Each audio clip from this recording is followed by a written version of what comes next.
আড্ডাগুলি রন্ধনমহলে আজ আরো একটি নতুন পর্ব। আর আজকের পর্বে আমরা এসেছি যার বাড়িতে, তার নাম শিলিগুড়ির বটগাছ, শ্রদ্ধেয় গৌরী শঙ্কর ভট্টাচার্য। স্যার, আপনাকে আমাদের এই আড্ডাগুলি রন্ধনমহলে স্বাগত জানাচ্ছি। আমিও খুব আনন্দিত তোমাদের এই যে আহ্বান এবং যে আন্তরিক যে মানে আহ্বানের মধ্যে আবার তো দুরকম থাকে, খুব মানে এবং আন্তরিকতার সঙ্গে যে তোমরা আমাকে ডেকেছো, এতে আমি খুবই আনন্দিত এবং খুব উৎসাহিত। বিশেষ করে এই বয়সে যখন আমি একেবারে প্রায় বলা যায় গৃহবন্দী অবস্থায় জীবনযাপন করছি, গুরুতর অসুস্থ পরে আরোগ্য লাভের পথে আর কি, অনেকটাই স্বাভাবিক অবস্থায় চলে এসেছি। হ্যাঁ, এই অবস্থায় তুমি যে এসছো এতে আমি যাপন্যায় আনন্দিত, খুশি আর কি। হ্যাঁ, এখন তো কোথাও বিশেষ যেতে পারছি না আর কি। এই না যেতে পারাটাই আমার কাছে এখন খুব দুঃখের, বেদনার আর কি। কারণ আমি তো এই মানসিকতার মধ্যে ছিলাম না। আমি ঘুরে বেড়াতে ভালোবাসতাম, ভালোবাসি এখনো। কিন্তু আমি যেটা বলি, আপনি তো একজন ভ্রমণ শিল্পী। আমি চিরকালই আর কি, মানে একদম জানি না এটা জন্মের পরের থেকে কোনো মানে কি, আমি একবার শিশুকাল থেকে না হোক অন্তত কিশোর বা যৌবনকাল থেকে এই চরৈবতীর মন্ত্রে আমি দীক্ষিত আর কি। কত জায়গায় ঘুরে বেরিয়েছি, নিজের জায়গা বাদ দিয়ে বহু জায়গায়। হ্যাঁ, সেগুলো তো একেবারে এক চোখ ফ্ল্যাশব্যাকের মতন আর কি চোখের সামনে ভেসে ওঠে আর কি। সেগুলো তো আর কি বলবো যে একত্রিত করে হয়তো কিছু লিখেছে, কিন্তু সবটা লিখে শেষ করা যায় না। কারণ আমাদের জীবনটা একটা ভ্রমণ উপন্যাসের মতো। মানুষের জীবনটাই তো একটা বলা যায় একটা উপন্যাসের চেয়ে কম রোমাঞ্চকর নয়। এক একটা মানুষের জীবনে কত ঘটনা ঘটে যায়, আমরা কতটুকু সেগুলোকে আর প্রকাশ করতে পারি। হয়তো অনেক কিছু আছে যেগুলো আমরা হয়তো মনে করি প্রকাশ করাটা ঠিক হবে না, সেই জায়গাটা আমরা হয়তো চুপচাপ থাকি। আবার কিছু কিছু আছে বিষয় যেগুলো দেখা যায় যে যদি বলতে পারি পারস্পরিক সম্পর্কের মধ্যে দিয়ে, মেলবন্ধনের মধ্যে দিয়ে, তাহলে কিছুটা যেন মনে হয় কিছু হালকা বোধ করি যে আমি আমার কথাটা আরেকজনকে বলতে পারছি। হ্যাঁ, সেইটাই আমার কাছে সবচেয়ে বড় আনন্দের আর কি। আর আপনার লেখালেখির বিষয়ও এই ভ্রমণ, এবং সত্যি কথা বলতে কি এই ভ্রমণের যে এই বাসনাটা, এটা ছোট থেকেই এটা বলা যায়। হ্যাঁ, আমার ছোটবেলার থেকে মানে যে একটা কোথাও যাব, হ্যাঁ, হেতা নয় অন্য কোথাখানে কোথাও আর কি, এবার দূরে কোথাও আর কি। হ্যাঁ, বা দুয়ার হতে দূরে, এই ব্যাপারটা খুব ছোটবেলার থেকে। এবং এর পেছনে কিছু নিশ্চয়ই কাজ ছিল। সেগুলো হচ্ছে আমার যার লেখা পড়ে আমি খুব উৎসাহিত হয়েছিলাম। হ্যাঁ, যৌবনকালই বলা যেতে পারে। তিনি হচ্ছে বিভূতিভূষণ বন্দ্যোপাধ্যায়, তার আরণ্যক, হ্যাঁ, এবং প্রফেশনালের মহাপ্রস্থানের পথে, হ্যাঁ, এবং উমাপ্রসাদ বাবুর বই হিমালয় সম্পর্কিত, এবং শঙ্কু মহারাজের বিগলিত করুণা, জাহ্নবী যমুনা, এরকম অসংখ্য বহু পুরনো দিনের ভ্রমণ কাহিনীও আমাকে দেখে, শরৎচন্দ্র দাসের লাসা ভ্রমণ, হ্যাঁ, এই সমস্ত খালি বেড়ানোর অসংখ্য বই আমি পড়ে মানে ফেলেছি। এবং আমার একটা কল্পনা ছিল, স্বপ্ন দেখেছিলাম যে বেড়ানো নিয়ে একটা লাইব্রেরি হবে আর গ্রন্থাগার হবে, যেখানে শুধু বেড়ানো সম্পর্কে সবকিছু। এবং সেটা অনেকটা অগ্রসর হয়ে শেষ পর্যন্ত হয়নি। সেটা তার কারণ হচ্ছে আমার প্রায় এক আলমারির মতন বেড়ানো সম্পর্কিত বহু ম্যাগাজিন, জার্নাল আমার ছিল, সেগুলো বাঁধানো অবস্থায় সেটা আমি সেটাকে স্বেচ্ছায় আনন্দে দান করে দিয়েছি। হ্যাঁ, মডেলা কেয়ারটেকারের বাড়ি ছিল রয়েছে, এবং সেটা গ্রহণ করেছিল সেও ভ্রমণ পাগল ছেলেই বলবেন, এখন তার বয়স হয়েছে, রাজবাসু আর কি, হেলথ ট্যুরিজমে। তার সে আমাকে একদিন বললো যে গরিদা, আমার খুব ইচ্ছা শিলিগুড়িতে তো লাইব্রেরি অনেক রকম রয়েছে, কিন্তু বেড়ানোর লাইব্রেরি যেখানে লোকেরা আসবে, এসে অন্তত বেড়ানো সম্পর্কিত। এটা আছে হচ্ছে ওই চার্চ রোডে, যেখানে হচ্ছে সানডে হাট বসে। হ্যাঁ, মডেল স্কুল, ওখানেও করেছে। এখন সেটা কতটুকু সাকসেসফুল সেটা সম্পর্কে আমার খুব হ্যাঁ, আমি যাই মাঝে মাঝে। এখন তো অনেকদিন যাই না আর কি। যাই হোক, ওইটা ওর একটা স্বপ্ন ছিল। এখন যেটা হয়, সবাই তো যেতে পারে না, না না, বেড়ানোটা সবার পক্ষে সম্ভব না। ঠিক। এক হচ্ছে অর্থ থাকলেই হবে না, হ্যাঁ, আবার শারীরিকভাবেও শারীরিক ভাবে তাকে সক্ষম হতে হবে, হ্যাঁ। আর বেড়ানোর একটা মন চাই। হ্যাঁ, হ্যাঁ, যেটা আসল। আসল বেড়ানো হচ্ছে একটা নেশা আর কি। আর মানে ফিজিক্যাল সুস্থতাও দরকার। হ্যাঁ, দরকার তো, কারণ হচ্ছে কিছুদিন আগে আমি একটা ছবি দেখছিলাম যে গুলুম্মার লেক আর কি, সেখানে গিয়ে যুবক শুয়ে পড়েছে বরফের মধ্যে, খালি বলছে আমাকে অক্সিজেন দাও, আমি বাঁচতে চাই, আমি বাঁচতে চাই, আমাকে অক্সিজেন দাও। অনেকে বলছে আসল এখানে মরতে আসবে কি জন্যে। এইগুলো ঠিক মানুষকে বোঝানো, কত মানুষ মানে বহু দূর পর্যন্ত হেঁটে হয়তো সে চড়াই করতে যাচ্ছে, কিন্তু সেখানে গিয়ে দেখা যাচ্ছে যে মানুষ সেই আনন্দ করার পরে দেখা যাচ্ছে সেই নীলানন্দে পরিণত। তবু মানুষ কিন্তু বেড়ানোর নেশার থেকে কিন্তু বিচ্ছুত হতে পারে নাই। কেমন এটা একটা অদ্ভুত নেশা, ঠিক যার নেই ঠিক বলে বোঝানো যাবে না। কখনো হয়তো দেখা যাচ্ছে হয়তো এখন ঘর বন্দি যখন আছি, তখন আমি কি করি, তখন দুধের সাথে ঘোলে মেটানোর মতো তখন মানুষ ভ্রমণ করি, বিভিন্ন ট্রাভেল ম্যাগাজিন গুলো খুলে খুলে পড়ি, ভ্রমণ বিষয়ে যে সমস্ত বই আছে সেগুলো পড়ি, পড়ে মনের মধ্যে একটা কল্পনার মধ্যে জাল বিস্তার করি। হ্যাঁ, আপনার কি কখনো মনে আছে মানে পারিবারিক সূত্রে পাওয়া বা আপনাদের ছোটবেলায় পারিবারিক মানে স্ট্রাকচারটা কিরকম ছিল? না, সেইখানে ব্যাপারটা যে আমার বাবা সারা জীবন রাজনীতি করতে দেখি বাবাকে। আচ্ছা, আমি সেই জায়গাটা একটু জানতে চাই। হ্যাঁ, আমি বলছি যে আমার পিতৃদেব যে ছিলেন অর্থাৎ বাবা এই শহরের অন্যতম, আমার তার ছেলে হয়ে আমি বলছি, মানে বড় পুত্র হিসেবে আর কি, জ্যেষ্ঠ পুত্র, বাবা চিরকাল দেখেছি জানলে বলেছে রাজনীতিটাই তিনি করতেন। হ্যাঁ, আর রাজনীতির মধ্যে যেমন এই শহরের তিনি অন্যতম রূপকার ছিলেন, হ্যাঁ, এবং তিনি এখানে বিধায়কও ছিলেন, এই তখন পৌরসভা তিনি তার চেয়ারম্যানও ছিলেন। এখন সেটা অতীতের ব্যাপার আর কি। হ্যাঁ, তো বাবা ঘুরে বেড়াতে সেরকম ভালো, প্রয়োজনে তিনি ঘুরতে বিভিন্ন জায়গায় গেছেন, কিন্তু নেশাটা আমার এসছে নিজে আমি বুঝতে পারি না যে কিভাবে আমার এই মনের মধ্যে মানে মাথার মধ্যে ঢুকে গেল সেটা। আচ্ছা, ঘোরা তো গেল, পাশাপাশি লেখাও। লেখালেখিটা কবে থেকে? লেখালেখিটা আমি বলি, লেখালেখিটা হচ্ছে আমি যখন স্কুলে পড়ি আর কি, স্কুলে যখন পড়ি তখন জন্ম তো এখানেই, জন্ম হিসেবে মতো বাংলাদেশে আর কি, এখন বাইরে। কোথায় সেটা? সেটা হচ্ছে ময়মনসিংহ আর কি, মুক্তাগাছা মন্ডার দেশ যেটা আর কি। লেখালেখি ব্যাপারটা আমি বলি আর কি, সেটা হচ্ছে আমি যখন স্কুলে পড়ি আর কি, তখন আমরা 9-10 বোধ এরকম হবে বোধ হয়, সেই সময় আমাদের একজন বাংলা পড়াতে আসলেন। তিনি দুর্ভাগ্য, ওরকম শিক্ষক আমি খুব কমই দেখেছি। আমাদের কাছে কষ্ট হয়, তিনি শেষ পর্যন্ত নিরুদ্দেশ হয়ে গেলেন। তার নাম দুর্গাপ্রসাদ বিশ্বাস। এই দুর্গাবাবু, আমি একবার দেখেছিলাম, দুর্গাবাবু দুটো ম্যাগাজিন তিনি বের করতেন, একটা ছিল গদ্য পদ্য এবং আরেকটা ছিল ঝিনুক। তো সাহিত্যের ব্যাপারটাকে, লেখালেখির ব্যাপারটা উনি আমাকে উৎসাহ দিতেন আর কি, যে তুমি লেখ। এবং আরো আমি বলছি, যদিও অপ্রাসঙ্গিক হবে কিনা জানি না, উনি আপনাদের সমসাময়িক? না না, উনি আমার মাস্টারমশাই ছিলেন নাকি। আচ্ছা, উনি বেঁচে থাকলে হয়তো, এখন নিরুদ্দেশ হয়ে বেঁচে থাকলে হয়তো, না হলে 100 কাছাকাছি তার বয়স হতো। যাই হোক, সেটার মধ্যে আমি যাচ্ছি না। তো উনি আমাকে সাহিত্য ব্যাপারে উৎসাহ দিতেন যে তুই লিখে যান। আর বেরোনোর ব্যাপারটা আমাকে যেটা ঢুকিয়ে দিচ্ছিল, সেটার একটা ঘটনা আমি বলি। তখন এই যে আজকে যে আকাশবাণী শিলিগুড়ি, তখন এই জায়গায় ছিল না, ছিল দূরে সেবকরোডে, হ্যাঁ, ট্রান্সমিশন সেন্টারের মধ্যে, সাধারণ ব্যাপার। হঠাৎ একদিন সকালবেলাতে দিলীপ ছিলেন অ্যানাউন্সার, দিলীপ চ্যাটার্জি। আচ্ছা, দিলীপ দার ভাই, পরের ভাই আমার সঙ্গে পড়তো, সংঘর্ষে মারা গেছে। দিলীপ দাও মারা গেছে, আমরা পেয়েছি দিলীপ দা হঠাৎ দিন আমার বাড়ি, তখন আমাদের বাড়ি কাঠের বাড়ি ছিল। হ্যাঁ, দিলীপ দা এসে বলল, এই বলির সঙ্গে শোন, তুই রেডিওতে তোকে একটা কথিকা পাঠ করতে হবে। আর দিলীপ দা, আমি তো জীবনে কখনো এগুলো করি না। আর করিস না, এটা তাতে কি আছে, এটা হাতি গলা বা কিছু না। আমি কোনো করি নাই। আমি কি বলবো, বলে যে 10 মিনিটের ব্যাপার, না তোকে না আর কিছু বাড়ানো যাবে, হ্যাঁ তুই যা পারিস সেটা বল।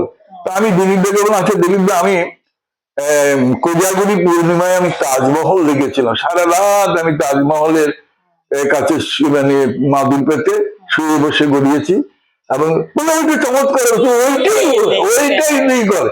তখন আমি, আর তুই একটা কাজ করবি, ঘড়ি ধরে তুই ঠিক 10 মিনিটের মধ্যে কিন্তু শেষ করতে হবে। হ্যাঁ, তা আমি ওইটা প্র্যাকটিস করতে আরম্ভ করলাম, নিজে নিজে পড়তে শুরু করলাম ঘড়িটা রেখে, যে দেখা গেল যে 10 মিনিটে আমি মোটামুটি কিছু কেটে করে হয়। আর যাই হোক আমি গিয়ে এখানে রওনা করলাম। হ্যাঁ, দিল্লির দ্বারা খুব, সেই সময় যাতায়াত বড় কষ্টের ছিল। যাই হোক কোনো রকম গিয়ে পৌঁছানোর পর দিল্লি এসে গেছে, খুব ভালো। তারপরে আমাকে ঢুকিয়ে দিলাম। ঢুকিয়ে দেওয়ার পরে তো আমি বললাম রেকর্ডিং হলো। তখন সেই সময় যারা ছিল অনেকেই জীবিত নেই এখন। তো পরের দিন আমি যদি হলো, তখন একটা টাইম দিয়ে দিল, অমুক দিন অতটার সময়, রাত্রি 8টার সময়।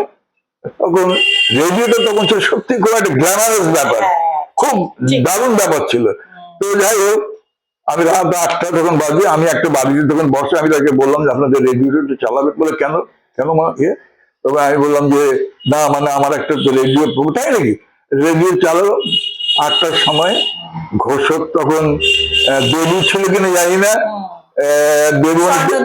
স্বর্ণ ছিল, দেবব্রত মুখোপাধ্যায়, বকুদা আর কি।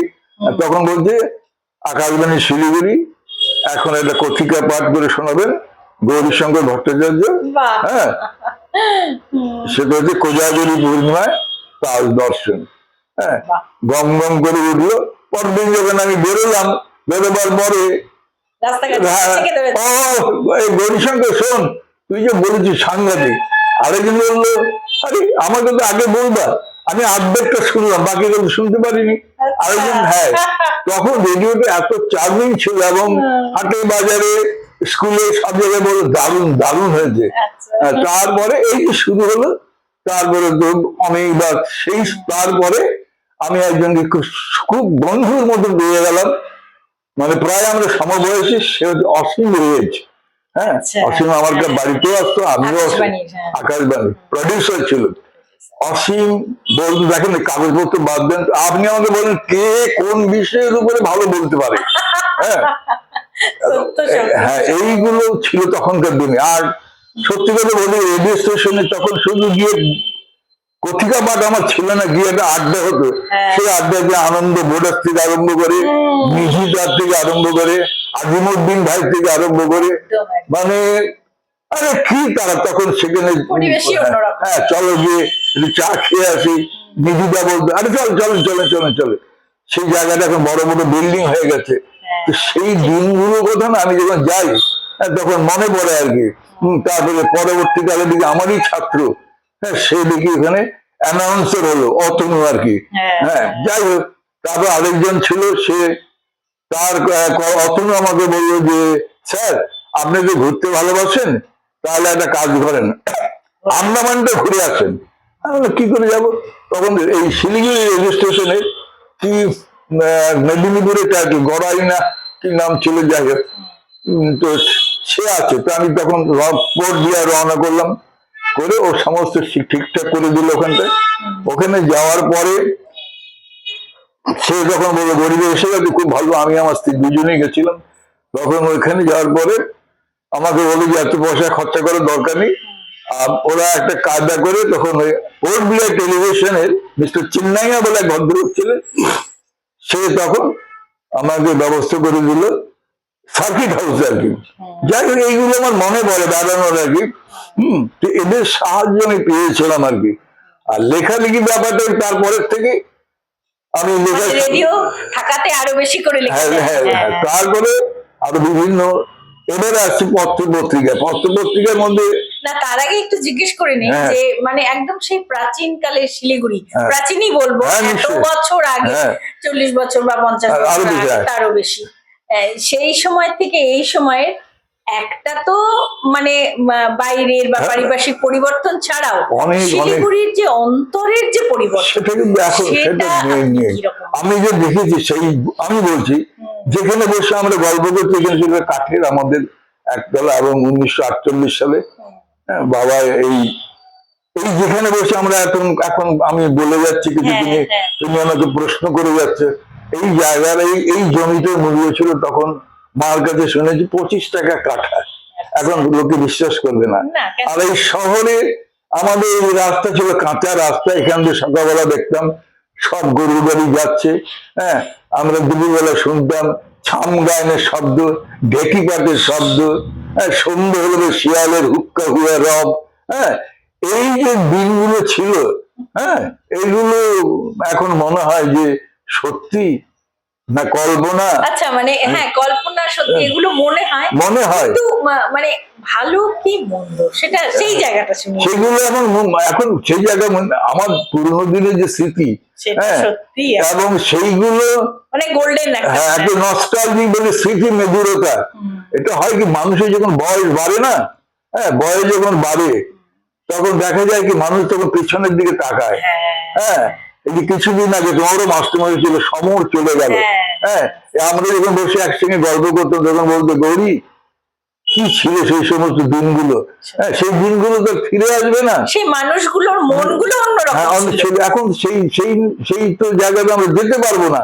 হ্যাঁ, এখন সেই দিনগুলো যেন আর ফিরে আসবে না। মনে হয় খুব এক এক সময় মনে হয় যে পুরনো স্মৃতিগুলি যদি আবার আবার যদি আমরা সেই জায়গায় যেতে পারতাম, সেটা তো হবে না।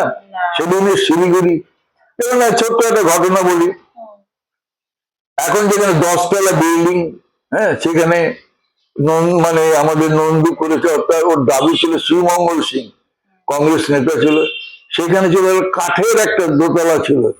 হয়তো তুমি নিশ্চয় দেখে থাকবে, সেটা একটা হেরিটেজ দোতলা ছিল। আমরা বলতাম যে এটা থাকুক, আগের মতনই থাকুক। কারণ হচ্ছে এখানে 1924 কি 25 সালে গান্ধীজি এসে দুরাত্রি ছিলেন, দেশবন্ধুকে দেখে তারপরে উনি এখান থেকে টয় ট্রেনে করে যেতে নাকি গিয়েছিলেন। দুর্ভাগ্য, এবং সেই কাঠের দোতলার নিচে থাকতেন হচ্ছে মানে ব্যবসা করতে কাঁসার বাসন কোষণ বৈদ্যনাথ মুখোপাধ্যায়। সেই বৈদ্যনাথ বাবুর ঝোলার মধ্যে থাকতো শিলিগুড়ি সম্পর্কিত সমস্ত সাদা কালো ছবি, অসংখ্য ছবি। এই একটা মানুষকে আমি দেখেছি, আর দেখেছি নামী মিত্তিরকে। হ্যাঁ, এত হাসি খুশি মানুষ, হ্যাঁ, প্রচুর। আর দেখবেন নিপেন বসু, এই সমস্ত যে লোকজন, পুরনো শিলিগুড়ি সমস্ত ঘটনা। আজকে যেমন একটা খুব আনন্দ খবর যে আগামী বছর 100 বছর পুরনো হচ্ছে মৃত্যুর সম্মিলনী দুর্গাপূজা, এবং মৃত্যুর সম্মিলনীটাও একটা বহু পুরনো দিনের প্রাচীন ঐতিহ্যময় প্রতিষ্ঠান।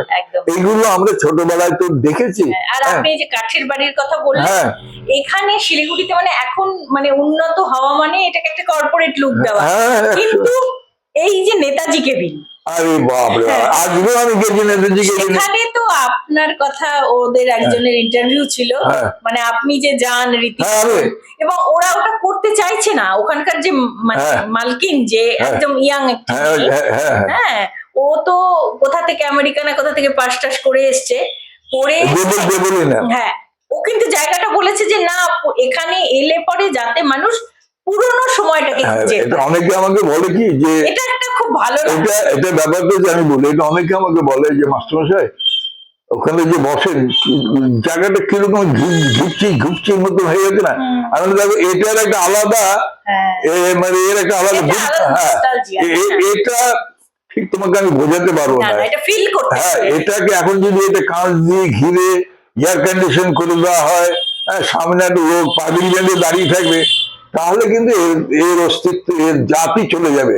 হ্যাঁ, এখানে এই যে আমরা বসে থাকি, এই যে এখানে বসে আড্ডা দিই, হ্যাঁ, ওপরে এখানে মানে এখন গুগল যেটুকে জিজ্ঞাসা করলে, টাচ করলে কিন্তু নেতাজি কেবিনের সমস্ত খোঁজ খবর বেরিয়ে আসবে। হ্যাঁ, এবং এই নেতাজি কেবিনে মানে সারা পৃথিবীর লোক এখানে এসে ঘুরে গেছে। আমি বিভিন্ন লোকজনকে দেখেওছি যে তারা শিলিগুড়ির আর কি আছে পুরনো, আপনি এত মানুষ, আর কি আছে পুরনো স্পট? আরেকটা আমি দেখেছি যেটা আমার জীবনে, সেটা হচ্ছে যেটাকে বলি এই যে বর্তমান যেটা টাউন স্টেশন, যেটাকে আমি যে হেরিটেজ তকমা দিয়েছে, কিন্তু দুঃখের বিষয় এই টাউন স্টেশনের মধ্যে ছিল মেসেজ ডি স্টারাবজির একটা রেস্তোরাঁ। হ্যাঁ, যে রেস্তোরাঁটা ছিল এটা মানে কি বলবো আভিজাত্যপূর্ণ, হ্যাঁ, এবং অত্যন্ত নান্দনিক। ভেতরে ঢুকে পরে মনে হতো যে কোথায় আমি এলাম সেই তখনকার দিনে বার্মা থেকে সমস্ত সেই যে টেবিল চেয়ার এবং সেই যে কি বলে সেইটা কি বলে যেটাকে শীতকালে যেটা গরম করে হিটার না যে মানে হ্যাঁ আগুন জ্বলে আর কি, হ্যাঁ সেগুলো, এবং সেই যে মোজাইক এসছে তখনকার দিনে আমাদের পাগড়ি মাদাসের লোক পিছনে স্পাইরাল মানে সেই যে এই যে এটা মানে ওখানে গেলে বলে মনে হতো, এবং সেই ক্রকারিজ গুলো, হ্যাঁ এবং তার সেই সার্ভ করা এইগুলো একটা অদ্ভুত ব্যাপার ছিল এমন। আর ছিল তখনকার দিনে পুরোনো দিনে যে সমস্ত, কিন্তু সেগুলো তো এখন আর নেই, না না নেই, শুধু বাড়িটাই রয়েছে। এখন যদি কেউ কাউকে যদি জিজ্ঞাসা করা যায় সম্মুখে দিনের কথা কেউ বলতে পারবে না। আমরা ছোটবেলা দেখেছি, ছোটবেলা কেন আমি যৌবনে এবং কৈশোরে দেখেছি এই যে সেবক রোড দুপাশে ছিল দেবদারু গাছ, দেবদারু গাছ, তারপরে ছিল আম গাছ, নানান রকমের গাছপালা ছিল ছিল, এবং তার ভেতরে আড়ালে ছিল সম্মুখে দিন, হ্যাঁ এবং এই সেবক রোডের কোন জায়গাটায় ছিল, সম্মুখে দিন ছিল সেবক রোডের কাছে, জায়গাটা এখন তো খুঁজে পাওয়া যাবে না।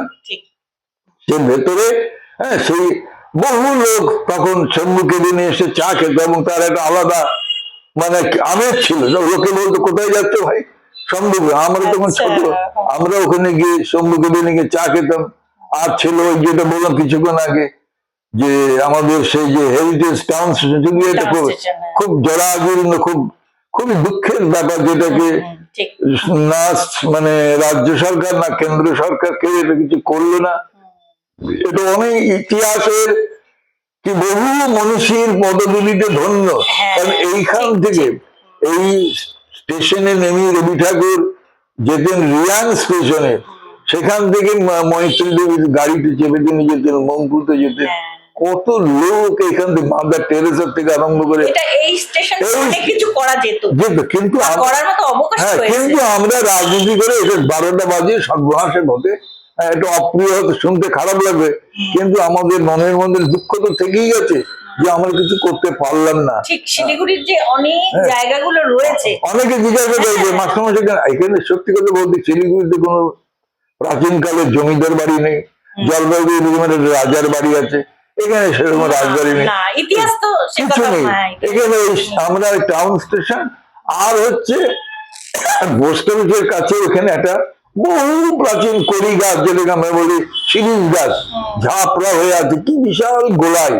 আমরা খুব শিশুকাল থেকে যখন স্কুলে পড়ি আর কি, হ্যাঁ ওই বয়েজ স্কুলে তো ছাত্র ছিলাম, আবার পরবর্তীকালে বয়েজ স্কুলে মাস্টারমশাই হয়েছিলাম। সেই তখনকার দিনের যে সমস্ত স্মৃতিগুলো মনকে খুব বিষাদ করে, কারণ এগুলো তো নেই এখন, আর সে সমস্ত জায়গাগুলো খুঁজে পাওয়া যাবে না। হ্যাঁ যেমন একটা স্টেশনে অনেকে বলে কেউ জানে না রোড স্টেশন, অনেকে হয়তো বলে কোথায় ছিল মাস্টারমশাই রোড স্টেশন। হ্যাঁ আমি বললাম যে শিলিগুড়ি স্টেশন মানে টাউন স্টেশন থেকে দুটো ট্রেন ছাড়তো, একটা ছিল হচ্ছে মানে ডিএইচআর দার্জিলিং হিমালয়ান রেলওয়ে, আরেকটা ছিল হচ্ছে যে তিস্তা ভ্যালি এক্সটেনশন রেলওয়ে, দুটো ছাড়তো, ছেড়ে এসে প্রথমেই দাঁড়াতো হচ্ছে রোড স্টেশন। সেখান থেকে লাইন ভাগ হয়ে যেত, একটা ডান দিকে বর্তমান বিধান রোড তখন তো জন্ম হয়নি, ওইখান দিয়ে চলে যেত একেবারে সেবক হয়ে কালীঝোড়া হয়ে রিয়াংয়ে।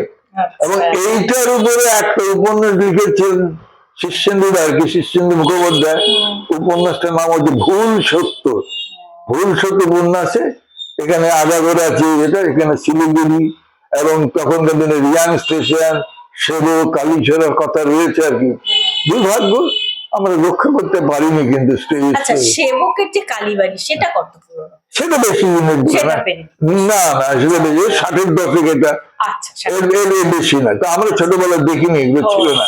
হ্যাঁ তখনকার দিনে তো আমরা দেখি, আমি দুজন মানুষকে আমরা দেখেছি, তখন আমরা ছোট, হাফ প্যান্ট পরি।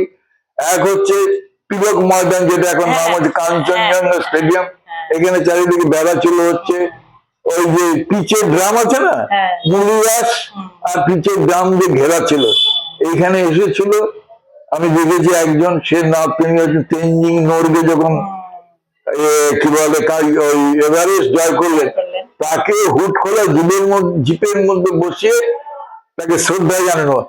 আর হচ্ছে দালাই লামা, পাঞ্চান লামা এসেছিলেন, বর্তমান সেখানে নেই, সেটা হচ্ছে আমাদের কি বলে ওই স্টেশন যেটাকে বলে জংশনের কাছে, তখন তো জংশন তো 50 সালে তৈরি হয় আর কি, তার আগে আর কি বলছি, সেই সময়ে আমাদের খুবই ছোট ওটা দেখেছি, এগুলো আমার স্মৃতি থেকে বলছি।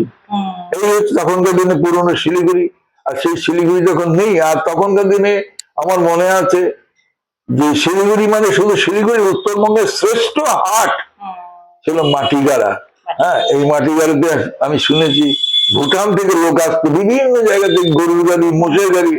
আমাদের বাড়িতে গরু ছিল, গরুগুলোকে হাঁটিয়ে নিয়ে চলে যেত মাটিগাড়াতে।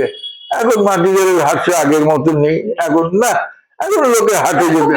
হ্যাঁ, এখন মাটিগাড়া বলতে হাট বোঝে না, মাটিগাড়া বলতে বোঝে হচ্ছে ওই যে যেটাকে বলে সিটি সেন্টারে, যেটাকে আইনক্স, বিভিন্ন রকমের আধুনিক মল। হ্যাঁ, এর বেশি কিছু নাকি পুরনো শিলিগুড়ি তাতে খুঁজে পাওয়া যাবে না। পুরনো শিলিগুড়ির প্রচুর প্রচুর জিনিস টকবকে স্মৃতি থেকে এগুলো, সেগুলো আমি স্মৃতি থেকে বলছি আর কি। বললেন, আমরা অনেক সমৃদ্ধ হলাম স্যার, আরো প্রচুর জিনিস জানার ছিল, কিন্তু আমাদের সময় তো সীমিত। হ্যাঁ ঠিক, আবারও অবশ্যই স্যারের প্রচুর শোনা যাবে। স্যার আপনাকে অনেক ধন্যবাদ। তোমাদেরকে ধন্যবাদ যে তোমরা এলে কষ্ট করে। আপনি খুব ভালো থাকবেন এবং আপনার স্মৃতি আরো অনেক আরো সতেজ হয়ে উঠুক, যাতে আমরা অনেক বেশি উপকৃত হই। শিলিগুড়ির মানুষ, উত্তরবঙ্গের মানুষ, পশ্চিমবঙ্গের মানুষ, সারা বাংলার মানুষ, ভারতের মানুষ শিলিগুড়িকে জানুক।